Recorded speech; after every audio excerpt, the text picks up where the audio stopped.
Estamos ao vivo na Rádio Semear, no programa Remanescentes, com a nossa live simultânea também em nosso perfil no Facebook. Para quem é amigo em comum no Facebook do irmão Jean, nós estamos com uma live neste exato momento. A você que está nos ouvindo em qualquer lugar do Brasil ou na cidade de Uruguaiana, estamos também com a live oficial da Rádio Semear. Hoje estamos dando sequência ao mês da Reforma Protestante. Nós começamos na edição passada tratando sobre Jesus, o maior e o primeiro reformador da história, onde nós trouxemos a luz das Escrituras, a fundação da igreja, o nascimento da mesma em Jerusalém, a obra do Senhor Jesus Cristo, a maneira pelo qual a igreja se comportava, na sua ética, no seu testemunho, os primeiros reformadores, ali, irmã Jéssica, que nós podemos chamar também os pais da igreja, os primeiros teólogos, os primeiros imperadores romanos que estavam dentro daquele contexto.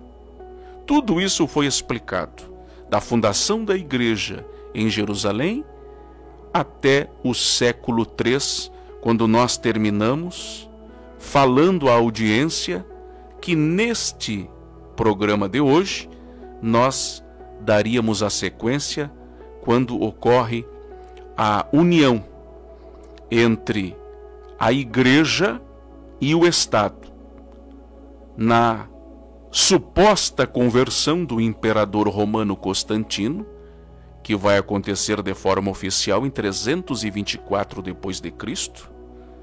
Mas até lá, hoje é o assunto que nós temos a tratar com você. Então, irmão Jean, para nós nos situarmos aqui, nós aprendemos no sábado passado a respeito da Reforma Protestante, que no primeiro século, onde nós temos as primeiras igrejas formadas, a Bíblia em si, ela não foi formada por números e versículos, não existia. Então as primeiras igrejas tinham todo o Antigo Testamento como Bíblia, sem divisão em capítulos e versículos, e alguns escritos do Novo Testamento, que posteriormente se tornaram canônicos e foram incluídos como livros divinamente inspirados pelo Espírito Santo, assim como os livros do Antigo Testamento. Então, para o nosso conhecimento, o cânon foi ratificado ali no século IV depois de Cristo, pelos concílios regionais da igreja, como Sínodo de Hipona em 393 depois de Cristo e o Concílio de Cartago em 397 depois de Cristo. Essas decisões reconheceram um consenso crescente que já existia nas igrejas, com base em listas anteriores, como a de Anastácio de Alexandria em 367 depois de Cristo, sendo que Anastácio de Alexandria foi um dos primeiros teólogos da igreja. Então, ali no século IV, o processo do cânon foi reformalizado. Em 367 depois de Cristo, o bispo de Atanísio de Alexandria listou os 27 livros que hoje compõem o Novo Testamento em uma só carta. Em 393 depois de Cristo, o Sínodo de Hipona, ou o Sínodo de Hipona Régia, Sínodo de Hipona Régia, confirmou essa lista de 27 livros juntamente com os da Septuaginta, que era a tradução do grego do Antigo Testamento. Em 397 depois de Cristo, o Concílio de Cartago ratificou novamente o cânon, influenciado pelas autoridades de Agostinho de Hipona. Agostinho de Hipona foi importante, um dos mais importantes teólogos dos primeiros séculos da Igreja. Então, aqui, para o nosso conhecimento, foi com base nestes concílios que a Bíblia teve aí os seus 66 livros, foi composta pelos seus 66 livros. A Bíblia Católica, ela leva 7 livros a mais, compondo 73 livros. Então, nós podemos, assim, apenas para conhecimento da nossa audiência, a Bíblia, ela foi dividida em capítulos por um homem chamado Stephen Langton, ou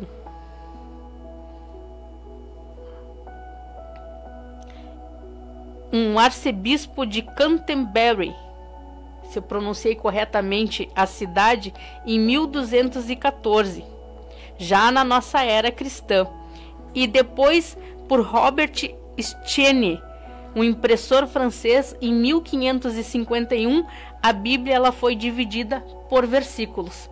Então, a primeira Bíblia que recebe toda essa adaptação de livro, onde está dividida por capítulos e versículos, é em 1560, que é a Bíblia de Genebra, que é essa que hoje você trouxe aqui nos estúdios da Rádio Semear e vai mostrar ali na nossa live também para os que estão assistindo.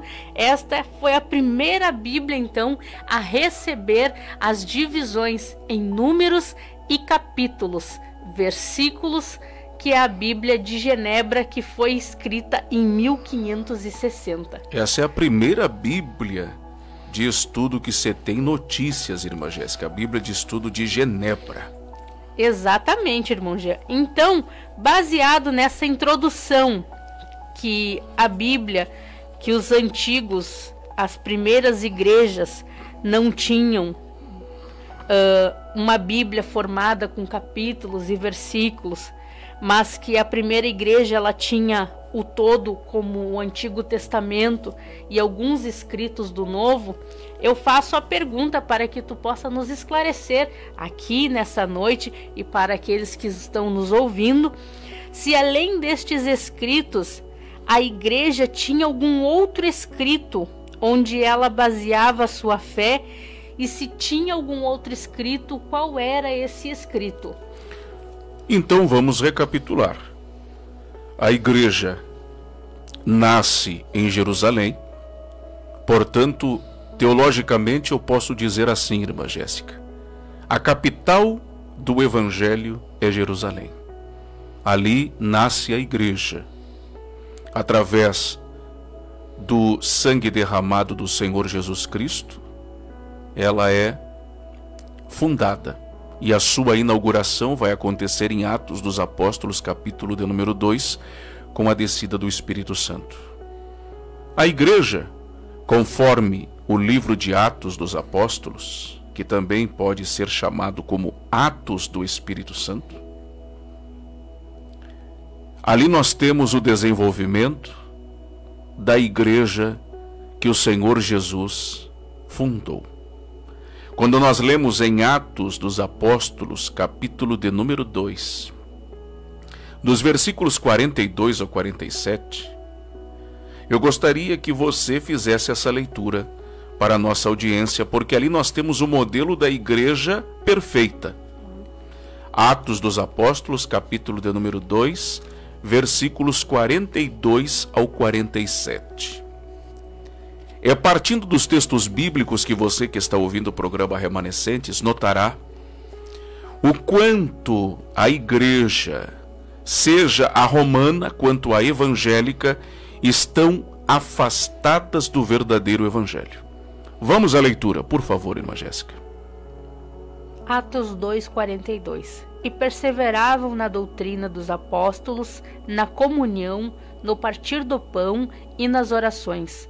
Em toda a alma havia temor, e muitas maravilhas e sinais se faziam pelos apóstolos. Todos os que criam estavam juntos e tinham tudo em comum.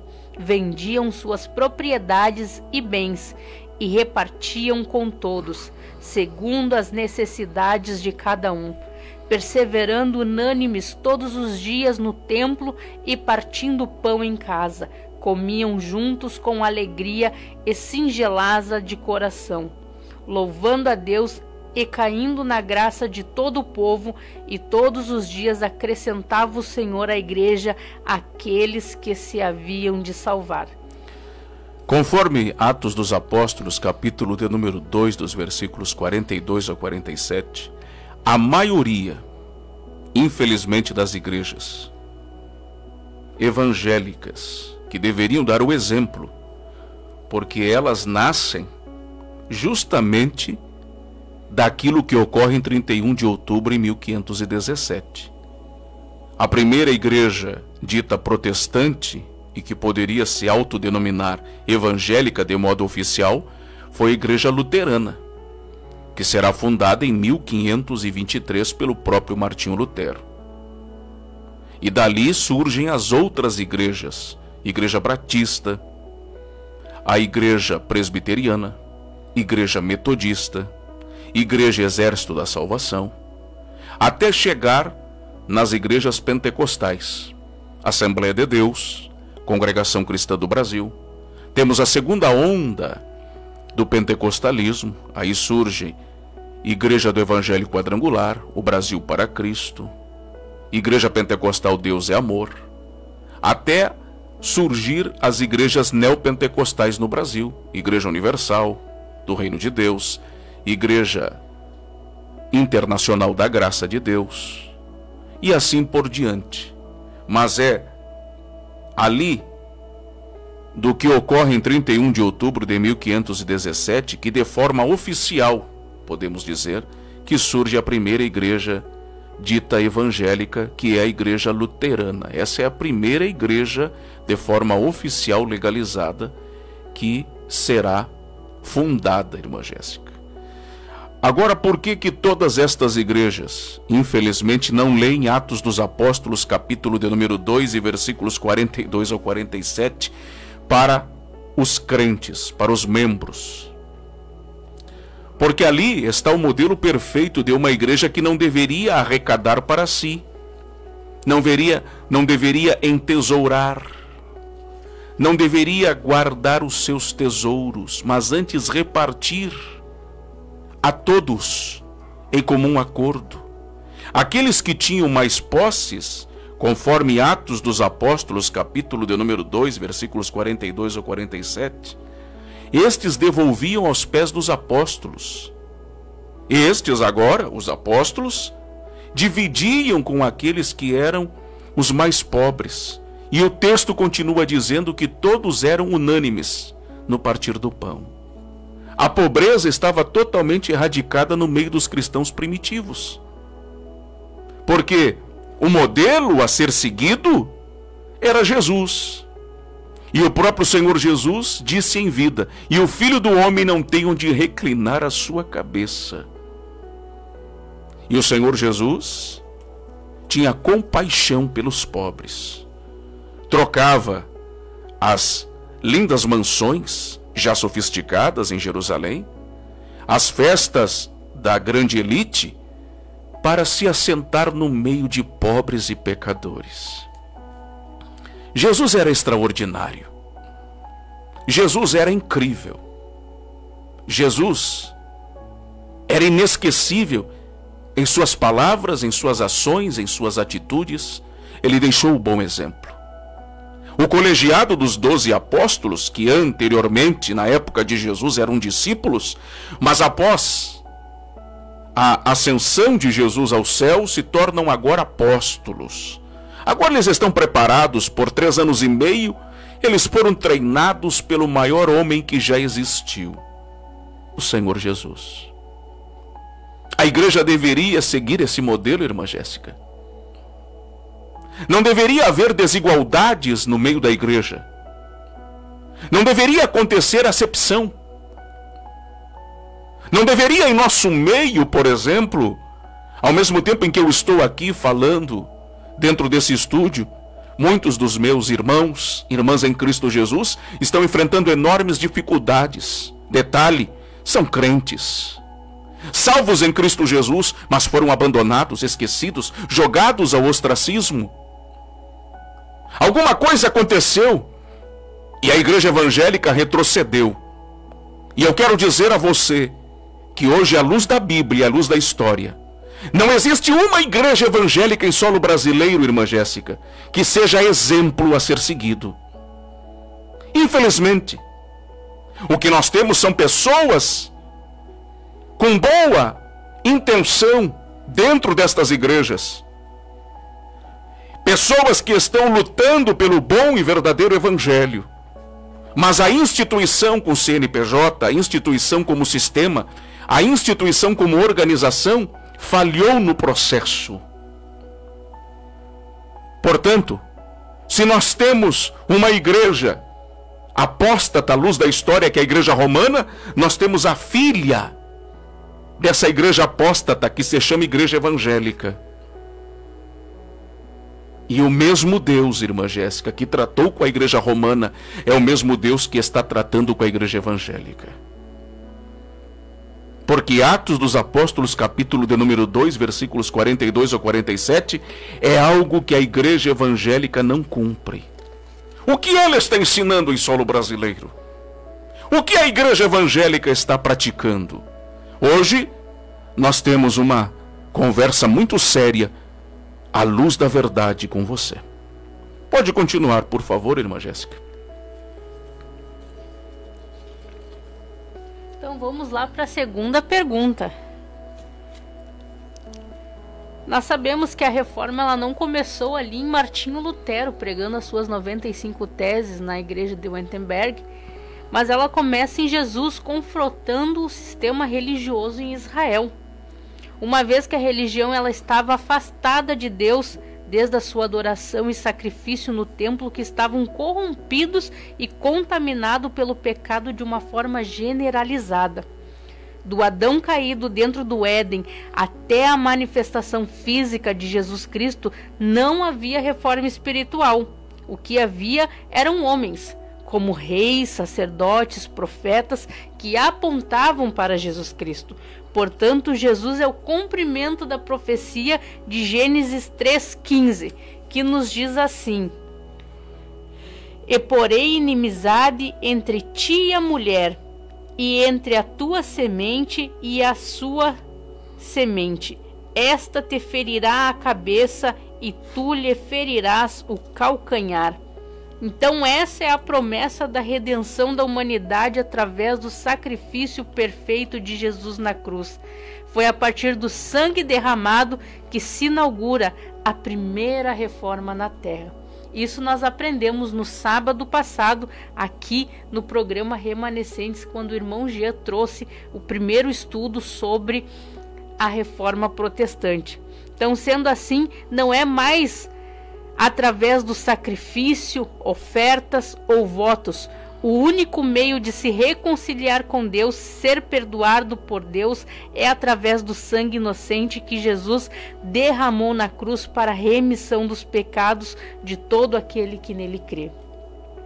Então essa foi a nossa primeira aula sobre Jesus, o primeiro e o maior reformador da história.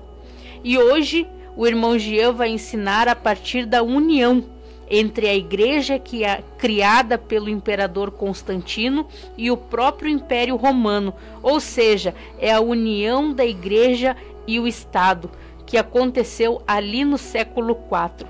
Então, nesta cronologia, vem a nossa pergunta aí para o irmão Jean explicar para a audiência e para todos que nos ouvem o que ocorreu ali no século IV, quando houve essa união da igreja e do Estado, e principalmente se essa conversão de Constantino ela foi verdadeira ou foi apenas um artifício que foi usado pelo imperador para simplesmente usufruir do poder da igreja.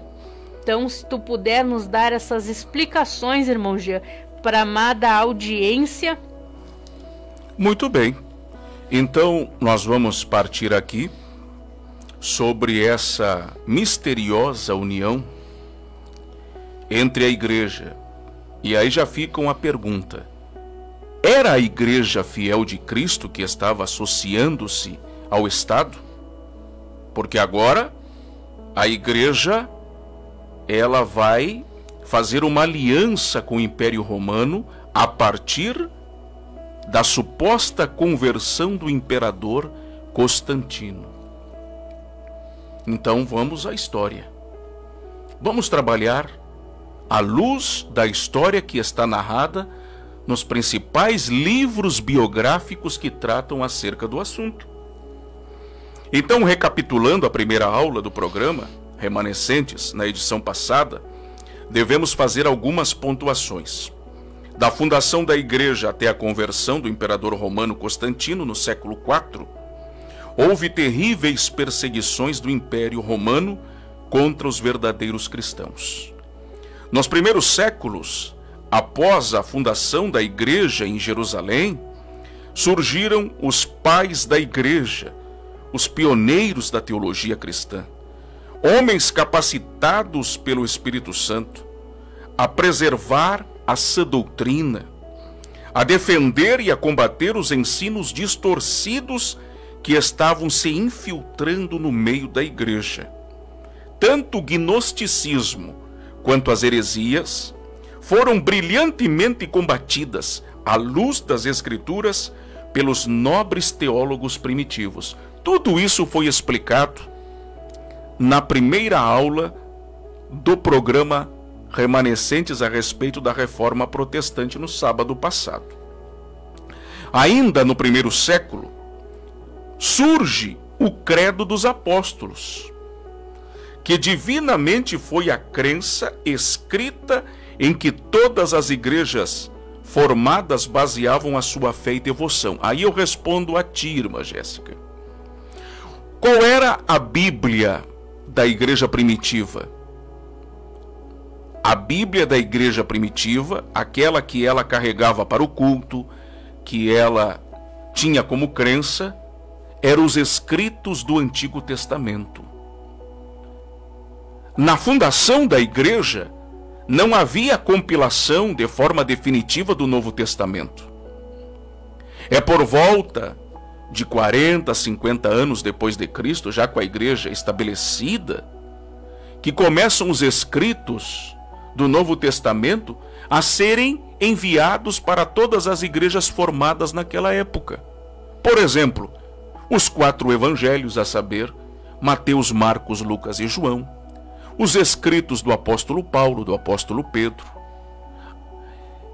Todas estas cartas, que eram os escritos do Novo Testamento, já eram recebidos pela comunidade cristã primitiva como algo autenticado pelo Espírito Santo, mas ainda não fazia parte do cânon, onde estava ali o Antigo Testamento.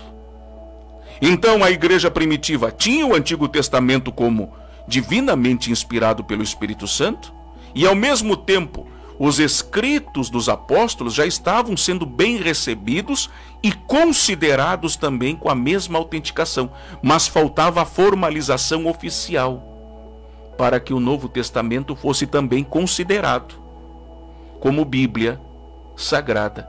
Foi no que tu bem dissestes. Aconteceram 2 concílios, e foi no ano de 397 depois de Cristo que então é formalizado através de Anastácio de Alexandria, que foi um dos primeiros teólogos, e ele fez a seleção ali dos 27 livros do Novo Testamento, e daí, depois, a própria igreja já estabelecida reconhece que esses 27 livros que compõem hoje a Bíblia dos cristãos foi também divinamente inspirada pelo Espírito Santo. Vale aqui uma ressalva que a igreja, seja ela protestante, reformada e evangélica, considera somente 66 livros como divinamente inspirados pelo Espírito Santo.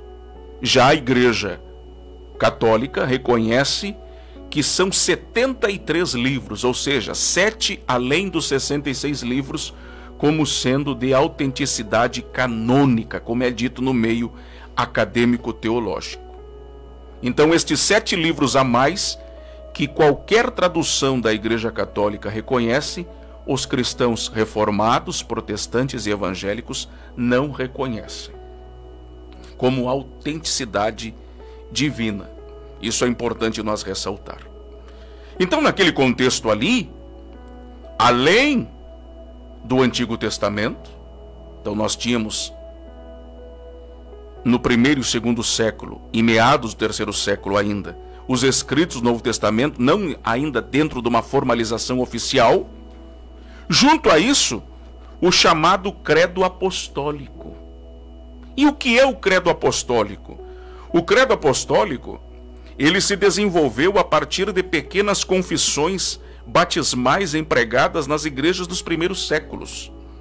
Acredita-se atualmente que o credo apostólico só alcançou sua forma definitiva por volta do século VI ou VI século, quando são encontrados registros do seu emprego na liturgia oficial da Igreja Ocidental. Então, aconteciam as reuniões batismais e o credo apostólico já era colocado ali diante dos novos cristãos. De um modo ou de outro, parece evidente sua conexão com os outros credos antigos menores, como os seguintes. Então, o que tinha lá, escrito nesse credo, que era em todas as igrejas já formadas ali nos primeiros séculos? O que estava escrito nesses manuscritos antigos? Creio em Deus Pai Todo-Poderoso. Porque o credo significa exatamente isso. A palavra credo vem do latim, significa eu creio. Então lá estava escrito: creio em Deus Pai Todo-Poderoso e em Jesus Cristo, seu único Filho, nosso Senhor, e no Espírito Santo, na Santa Igreja, na ressurreição da carne. Creio em Deus Pai Todo-Poderoso e em Jesus Cristo, seu único Filho, nosso Senhor, que nasceu do Espírito Santo e da Virgem Maria, concebido sob o poder de Pôncio Pilatos e sepultado, ressuscitou ao terceiro dia, subiu ao céu e está sentado à mão direita do Pai, de onde há de vir julgar os vivos e os mortos, e no Espírito Santo, na Santa Igreja, na remissão dos pecados, na ressurreição do corpo. O credo apostólico, assim como os 10 mandamentos e a oração dominical, foi anexado pela Assembleia de Westminster.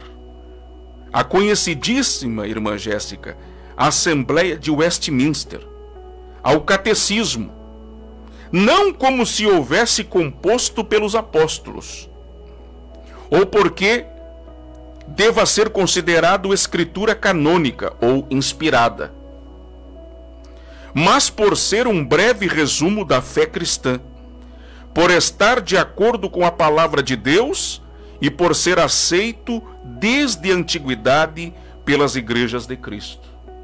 Então, a tradição fala que os 12 apóstolos é que fizeram esse credo, mas na verdade não é verdade isso.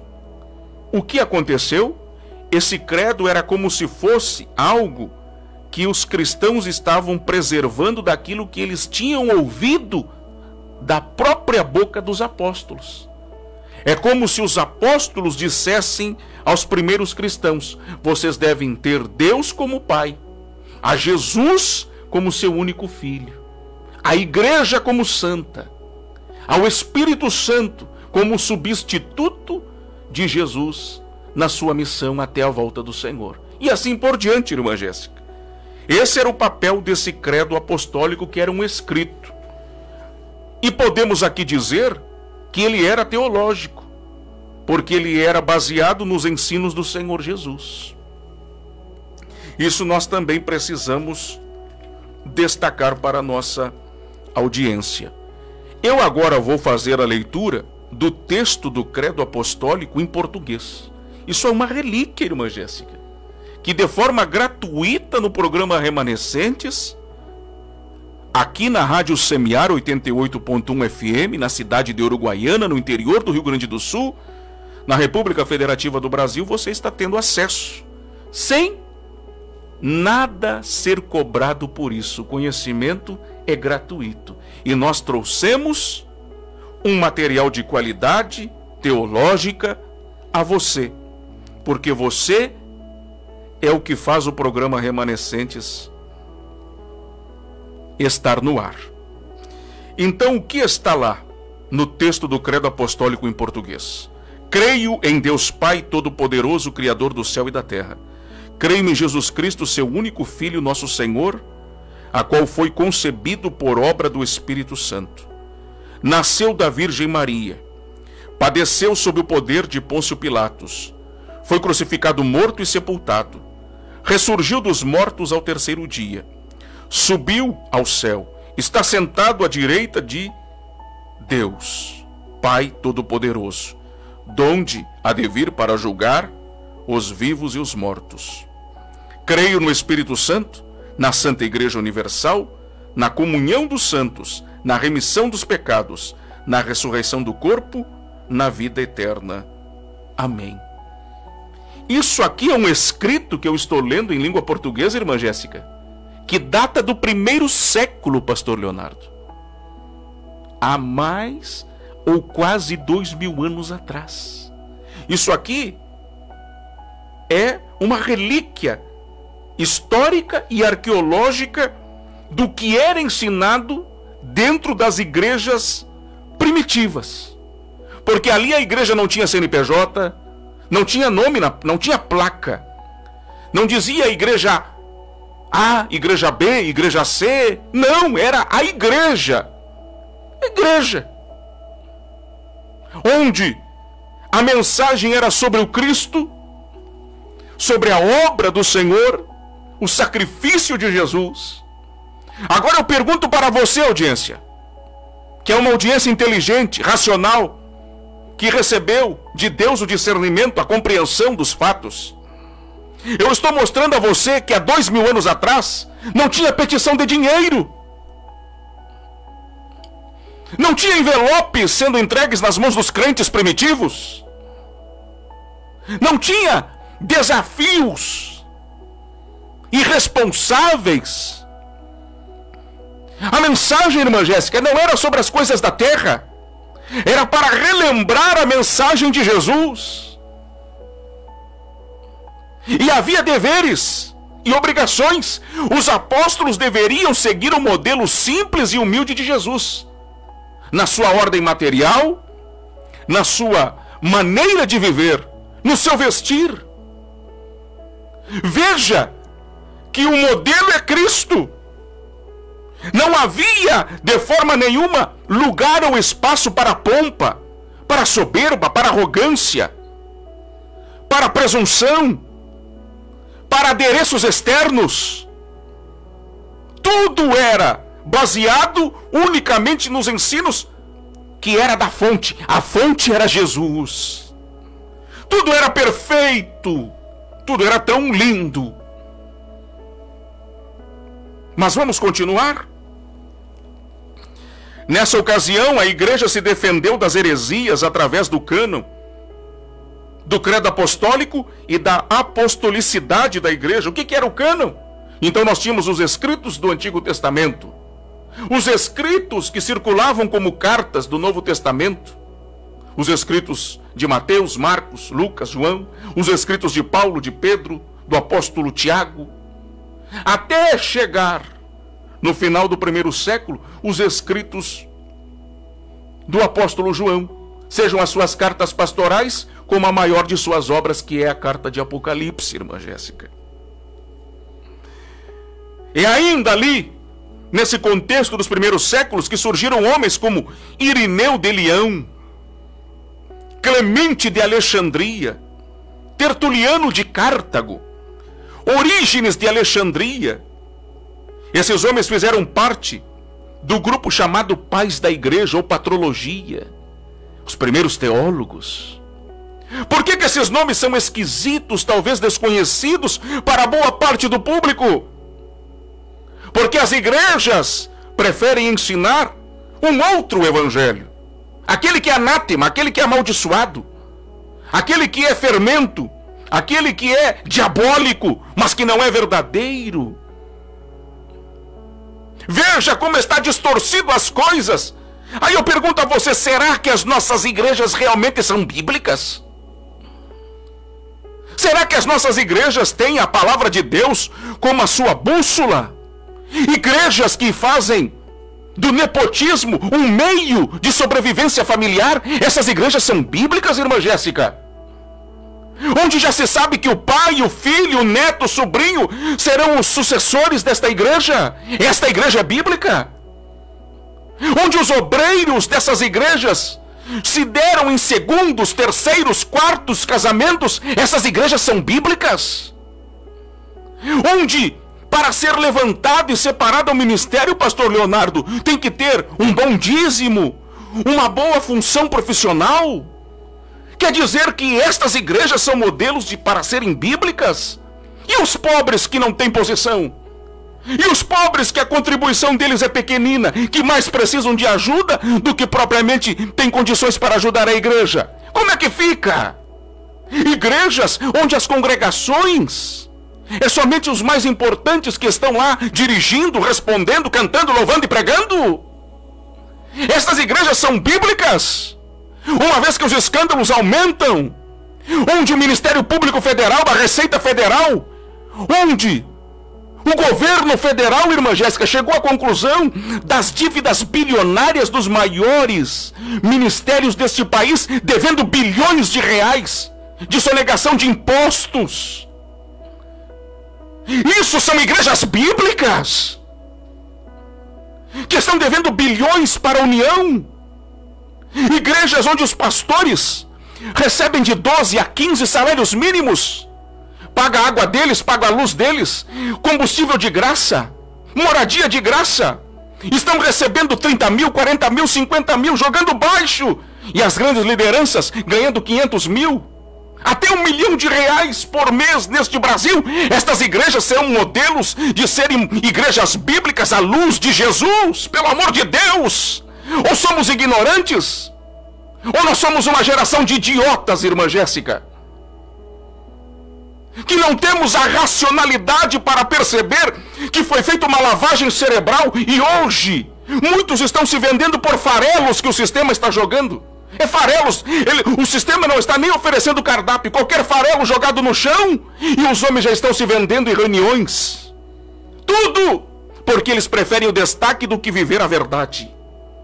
Por isso que eu digo, falar da reforma protestante é você falar toda a verdade. Bater somente na igreja romana é fácil, mas bater nos falsos pastores das igrejas evangélicas, e quando eu falo igrejas evangélicas, aquelas que estão no erro, porque só serve a carapuça, como diz o gaúcho, para quem sabe que está errado, para quem sabe que sonega imposto, para quem age de ameaças dentro do culto, fazendo o povo pobre tirar da sua carteira, tirar do seu pouquinho que tem, para entregar a esses mercenários. Não, irmãos, essas igrejas não são modelos para se tornarem bíblicas. Elas precisam se arrepender. Elas precisam sair da arrogância, porque a mentira não vai prevalecer. Enquanto estiver o programa Remanescentes funcionando, aqui na Rádio Semear, nós vamos ensinar a você a verdadeira história da verdadeira igreja ao longo dos séculos. Nós vamos continuar. Durante os anos dos imperadores romanos Décio e Diocleciano, na metade do século III e início do século IV, a igreja sofreu terríveis perseguições. Então o sinal ali, pastor Leonardo, não era cargos políticos da igreja. Era um amontoado de gente pobre. Mas esse povo pobre que seguia o modelo de Jesus estava causando problemas para o Império Romano. A grande elite, quando olhava para os cristãos, eles ficavam possessos, endemoniados. Sabe por quê? Porque como que pode homens pequenos, homens pobres, famílias de trabalhadores comuns naquela época, reconhecer que o verdadeiro modelo era o modelo de Jesus a ser seguido? E que agora, tudo que se tinha para mais era para ser compartilhado, não era para ser guardado para si. Em outras palavras, se aquela igreja tinha, se fosse hoje, irmã Jéssica, 2 carros, um carro era doado. Se tinha 2 casas, uma casa era doada. Se tinha muitas roupas no armário, metade daquilo era doado. A vaidade caía por terra, o modelo era Cristo. Mas por que surgiu essa ideia? Porque vem essa união do Império Romano com a sua pompa, que traz a mentalidade da alta elite. Enquanto a igreja estava fora do domínio da elite, a igreja estava preservada. E dentro da história narrada do cristianismo bíblico verdadeiro ao longo da história, um dos grupos que estragou a igreja foi a elite. Porque a elite chegou colocando empecilhos. A elite entrou no meio dos cristãos e já não aceitava mais, pastor Leonardo, viver no meio das cavernas cultuando a Jesus, no meio das velas. A elite não queria mais comer a comida simples dos pobres cristãos. A elite não queria mais, irmã Jéssica, esses cultos conduzidos por pregadores pobres, cantores pobres, gente pobre, com pouca instrução. A elite veio trazendo seus doutorados, suas pós-graduações, veio trazendo a pompa intelectual. O problema não é trazer toda essa pompa intelectual, o problema é achar que a intelectualidade está acima da espiritualidade. Aí olha para as igrejas evangélicas em nosso Brasil, se chegar hoje um camarada ali mostrando os canudos, os diplomas dele lá na parede, se apresentar um empresário, já é o suficiente para a igreja, através da sua liderança, dar mão à palmatória e recebê-lo como se fosse um instrumento de Deus. Por quê?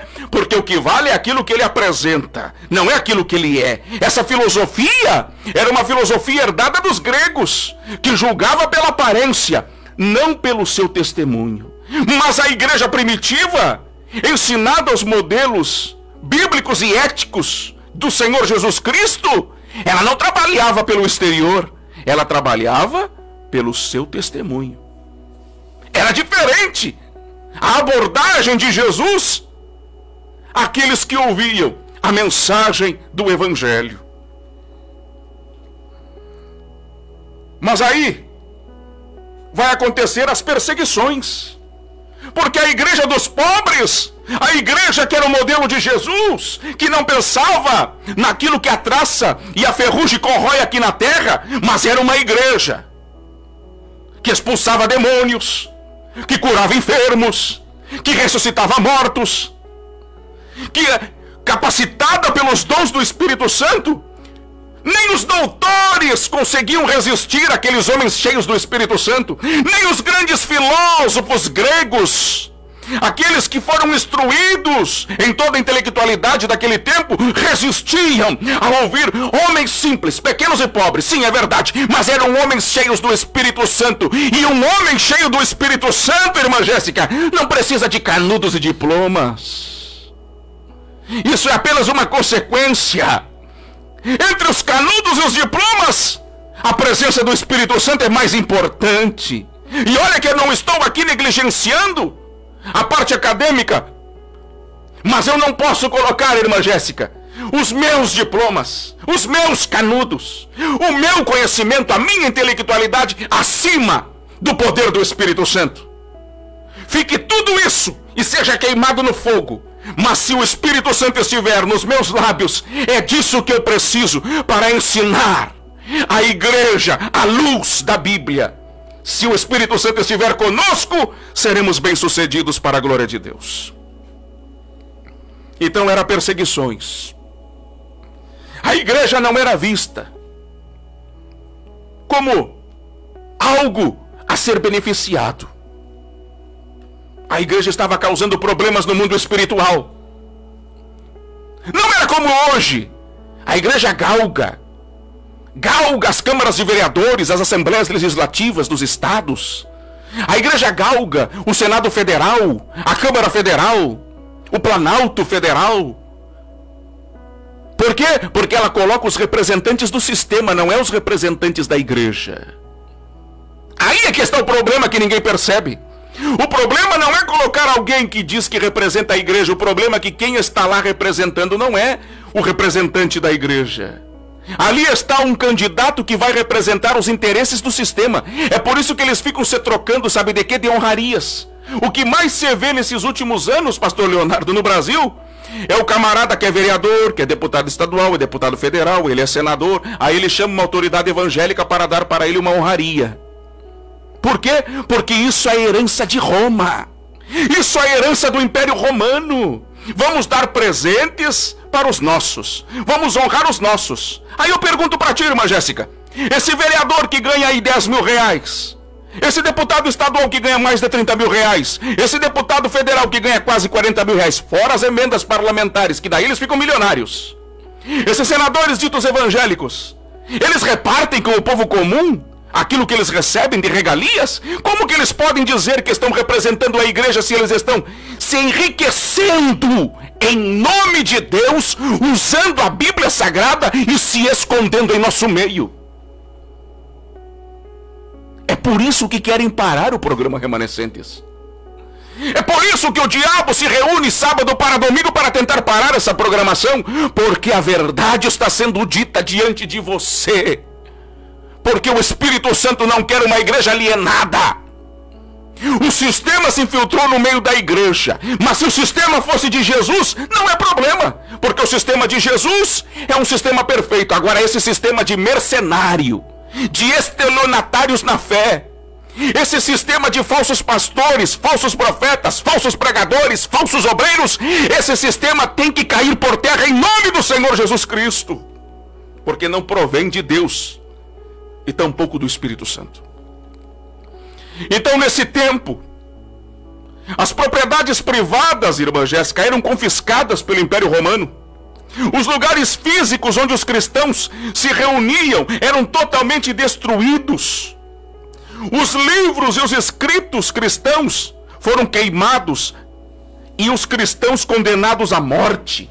É aqui que ocorre uma perseguição implacável do Império Romano contra a igreja fiel. Não a igreja que estava associada ao erro, mas a igreja fiel que estava escondida nas catacumbas, nas cavernas. A igreja que estava sendo martirizada por não negar a Cristo em nenhum momento, em hipótese alguma. Aqui o sistema sai à caça. À luz da história, é como se o sistema romano saísse à caça, irmã Jéssica. Aí nós temos aqui alguns exemplos de imperadores romanos que foram usados pelo Satanás para matar os nossos irmãos cristãos.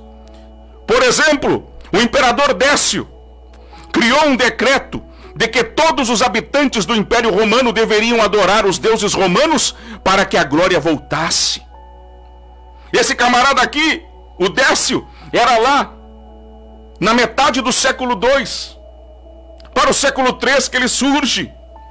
A perseguição começou a ser sistematizada por todo o império, obrigando a todos os cristãos a se curvarem diante dos deuses romanos. Olha o sistema romano já começando a sistematizar a sua maneira de amordaçar os crentes. Não parece com hoje, irmã Jéssica?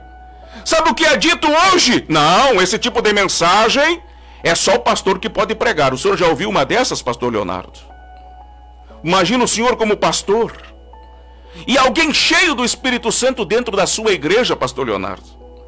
E aí o senhor vai lá e diz o seguinte: não, só quem pode pregar esta mensagem sou eu como pastor. Mas que autoridade tem, pastor Leonardo, um pastor de carne e osso para impedir o Espírito Santo de falar na boca de um irmão qualquer, de um diácono qualquer, de um obreiro qualquer, de um irmãozinho qualquer, de um presbítero, de um evangelista? E o pior não é isso, é que os bajuladores que ficam em volta ali do grão-mestre deles Sabe o que eles dizem, irmã Jéssica? Não, mas isso aqui é mensagem lá para o pastor. O obreiro não pode pregar isso. E é por isso que a igreja está aí. Porque a palavra divinamente inspirada pelo Espírito Santo está na boca dos pequenos. A palavra do Espírito Santo, a luz da Bíblia, está na boca dos pequeninos de Deus. Por quê? A alta elite evangélica se vendeu. Se vendeu. Está corrompida. Mas nós vamos falar, nós temos até o dia 31 de outubro para falar a você por que ela se corrompeu. Mas nós vamos voltar aqui ao que nos interessa nesta edição. Os cristãos precisavam ter um tipo de certificado de que eles tinham prestado adoração aos falsos deuses. Olha a imposição. Por causa disso, muitos cristãos acabaram sendo martirizados, seja comprando tais certificados ou cedendo à pressão do império. É o que acontece. Aquela máxima: se não posso contra o meu inimigo, me uno a ele. É o que muitos estão fazendo. Homens começam bem, mas no meio do caminho eles cedem à pressão. E uma vez que você cede ao sistema, você entregou a tua alma, o teu ministério e a tua chamada para um sistema corrompido que Deus já vomitou há muito tempo. Tome cuidado com isso. Os farelos do sistema, que muita gente está lá, irmã Jéssica, recebendo como sendo pratos de Deus. Nada mais é do que são farelos. E muita gente está lá pegando os farelos achando que aquilo é muito. Os homens desta geração perderam o caráter.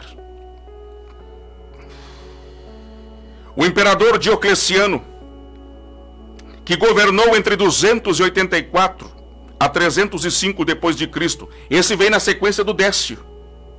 A história conta que Diocleciano sabia do poder da palavra do evangelho. E por isso ele queria os manuscritos cristãos queimados e assim cortar o mal pela raiz. Pois o poder do evangelho é a sua palavra. A sua mensagem é Cristo, unicamente Cristo.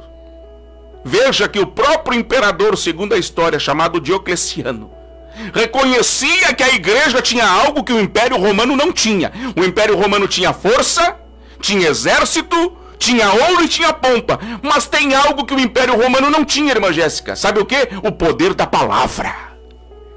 E o poder da palavra está livre. O poder da palavra não tem gaiola. O poder da palavra continua trabalhando nos corações.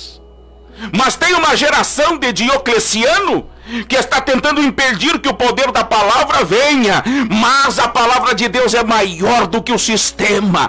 A palavra de Deus, ela rompe barreiras. E a palavra de Deus não precisa de muitos. Ela precisa só de um homem que tem virilidade, que tem hombridade, de um homem que tem seriedade, que tem também o destemor em seu coração para fazer a obra do Senhor. E agora surge a pergunta: será que tem alguém me ouvindo que quer fazer parte dos ensinos de Jesus? Ou você já se vendeu para esse sistema caído de uma nova Roma que foi erguida pela igreja evangélica, irmã Jéssica, em nossa geração?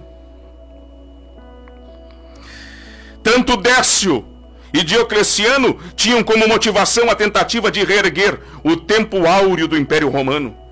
E para promover esse retorno glorioso do Império, eles acreditavam que o cristianismo, por ser uma religião exclusiva, isso atrapalhava os propósitos e enfraquecia o império. Porque quando o seu anúncio, a sua mensagem é Cristo, e você não fica assoprando o sistema, porque tem hoje uma geração de morde e assopra. Existe uma geração que perdeu o caráter, que fica mordendo e assoprando o sistema. Não, você tem que ter uma posição firme. O que é verdade, o que é verdade é verdade. O que é mentira é mentira. Não basta ser homem em público, irmã Jéssica, também tem que ser homem no anonimato. Tem que honrar com a palavra, tem que honrar com o que foi ensinado, tem que honrar com aquilo que ele acredita e o que ela acredita do mesmo modo. Caso contrário, se venderam e também estão em corrupção. Então veja que tudo isso estava acontecendo. Diocleciano, nesse tempo, organizou o império em 4 partes, chamado na história de tetrarquia. Havia praticamente 4 imperadores ao mesmo tempo governando com Diocleciano. Ele foi inteligente, foi esperto. Ele entendeu que o Império Romano estava muito grande. Aí ele dividiu em 4 regiões e estabeleceu 4 figuras de homens que estavam governando em conjunto com ele, Diocleciano. Esse sistema político funcionou muito bem para os interesses do Império Romano, enquanto Diocleciano estava vivo. Eu quero dizer a você que enquanto o sistema prevalece na sua igreja, aqueles que estão no sistema estão indo bem. Mas vai chegar uma hora que o Senhor Jesus vai acabar com a bagunça, vai acabar com o sistema. O Senhor Jesus vai lançar fogo de ira contra o sistema. E aí todos aqueles que estão associados a esse sistema corrompido, que não é o de Cristo, que não é o do Evangelho, todos serão julgados e condenados na mesma proporção da ira divina. Na mesma proporção. Aí sabe o que conta a história? Que um desses 4 imperadores era Constâncio Cloro, pai do futuro imperador Constantino. É no governo do imperador Diocleciano que a igreja sofre a sua pior perseguição até então. O que vai acontecer lá, irmã Jéssica? Os soldados cristãos eram obrigados a servir as legiões romanas. Pior, estes mesmos soldados cristãos, houve um acontecimento brutal. A mando do imperador, eles foram obrigados a sacrificar soldados romanos que haviam se machucado demais em guerras. E eles estavam entre a vida e a morte, desenganados. E aí foi dada uma ordem que era para sacrificar aqueles que estavam desenganados. Olha a barbaridade. Aí o que os soldados cristãos fizeram? Se recusaram a fazer parte daquela matança. Por causa disso, diz a história que a fúria se levantou, irmã Jéssica. E o próprio Diocleciano deu estopim à pior perseguição contra os cristãos. E ali aconteceram coisas terríveis de martírio contra os cristãos. Porque todo aquele que negava uma palavra do imperador era perseguido e morto da pior maneira possível. Foram quase 300 anos de martírio cristão. Porém, após a morte de Diocleciano, vários conflitos começam a ocorrer. O que fez que Constantino, filho do imperador Constâncio Cloro, tomasse o poder de uma região do Império Romano e estava prestes a invadir a cidade de Roma. Aqui eu vou falar algo que é histórico. Está nos escritos, irmã Jéssica, do primeiro historiador cristão, Eusébio de Cesareia, para nós terminarmos aqui esta edição do programa Remanescentes. Diz a história que antes dessa batalha, para ele conquistar Roma, Constantino teria tido uma suposta experiência com Deus. Ele teve uma visão do Deus cristão que dizia para ele que sobre esse sinal vencerás. Qual era o sinal? Segundo a história, que está narrada também por Eusébio de Cesareia, o primeiro historiador cristão. Constantino teria feito que todo o seu exército desenhasse o sinal da cruz em seus escudos. E nesse dia, Constantino tomou Roma e venceu a batalha. Esse fato da suposta experiência de Constantino com Deus está relatada pelo primeiro historiador cristão da história, Eusébio de Cesareia. Aí no ano 313 depois de Cristo, Constantino assina o Edito de Milão.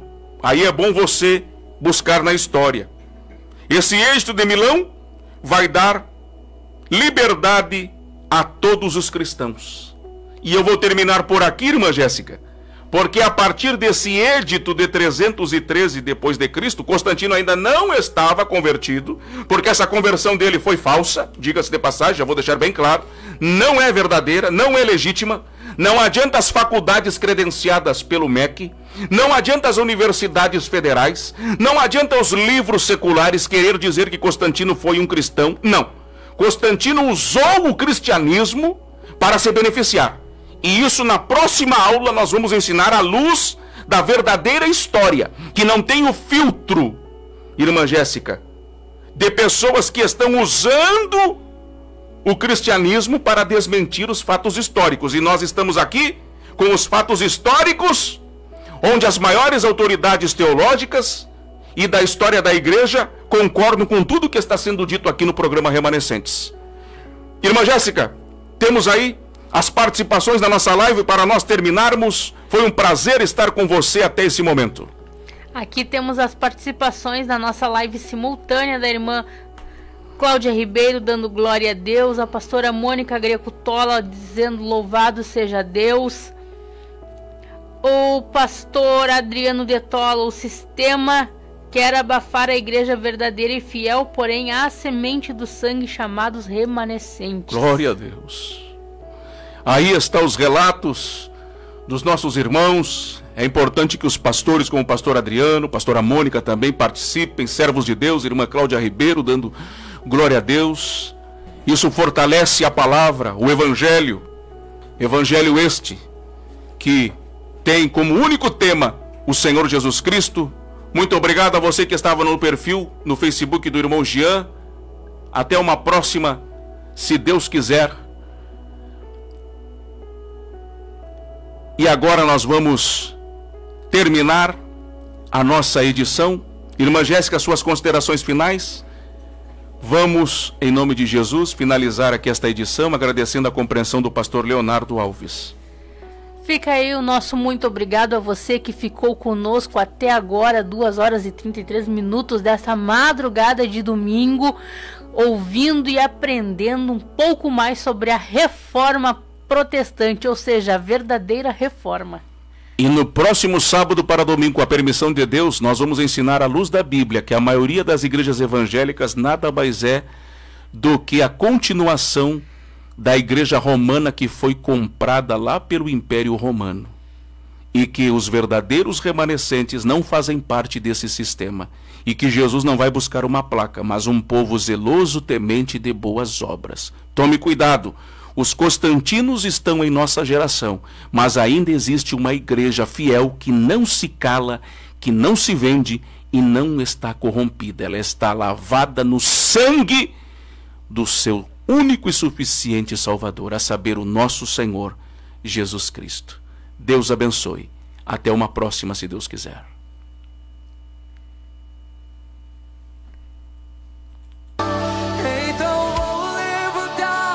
Neste domingo, você e sua família têm um encontro marcado com Deus. O culto da família na Igreja Baluarte será uma noite sobrenatural de adoração, fé e união. Às 19 horas, na Rua dos Andradas, número 3098, bairro São João. Venha com sua família e receba uma palavra de esperança e transformação. Igreja Baluarte, um lugar de fé, amor e restauração.